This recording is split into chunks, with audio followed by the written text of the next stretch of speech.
Alright, y'all, welcome back. It's your boy Edinson. Anyway, today we are here to talk about Mr. R. Kelly. Again. Alright, for those of y'all who are not familiar with the situation, the Lifetime channel has released a 6-part documentary where they are interviewing nothing but R. Kelly victims. Alright, all of the underage girls that he's been messing with, they all came forward, they're all speaking, and they're all telling his business. Hello. But one woman who wasn't in the surviving R. Kelly documentary that wants to spill the beans is the R&B singer JoJo. Hello. We all remember JoJo now, don't we? Come on now. JoJo came out when she was about 12 or 13 years old, looking like Lindsay Lohan, bless her.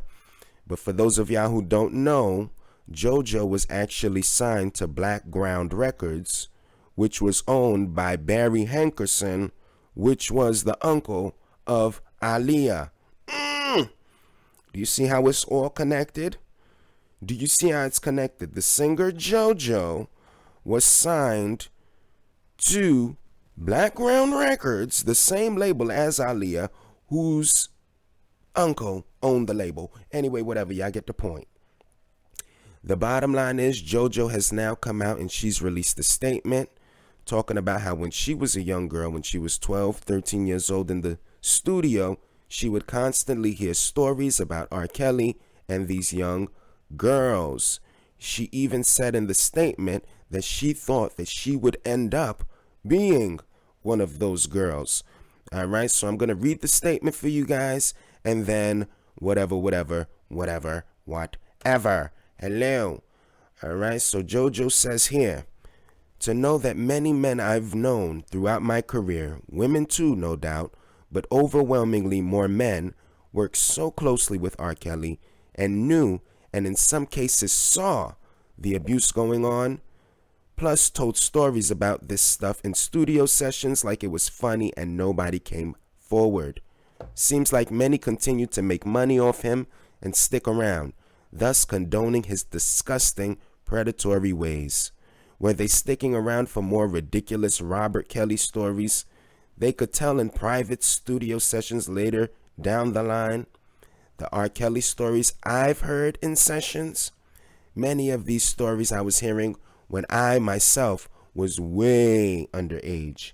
Making my first couple of albums at 12 and then 14 and 15, I was a huge R. Kelly fan. Came from a broken home, had daddy issues, and wondered, how did these girls get chosen?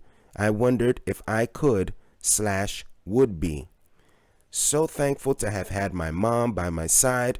Thank you, Mom, I love you madly. Who, 1, never left me alone for a second until I turned 18. 2, never let me work with R. Kelly when I begged her to. 3, never let me get too close to other predatory men who wanted to do who knows what to me. Because if I didn't have her, I could have easily fallen victim to someone like R. Kelly, period.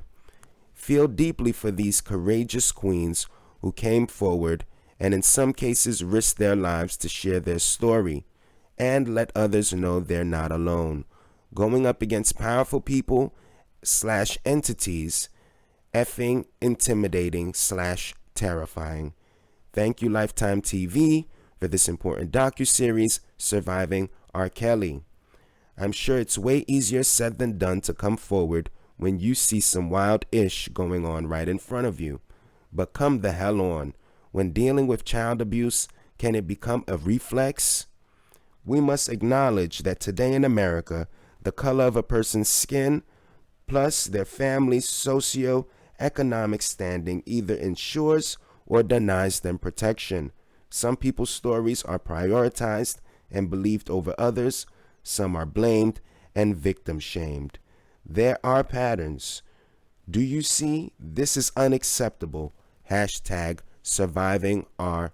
Kelly. Hello. All right, so JoJo means business.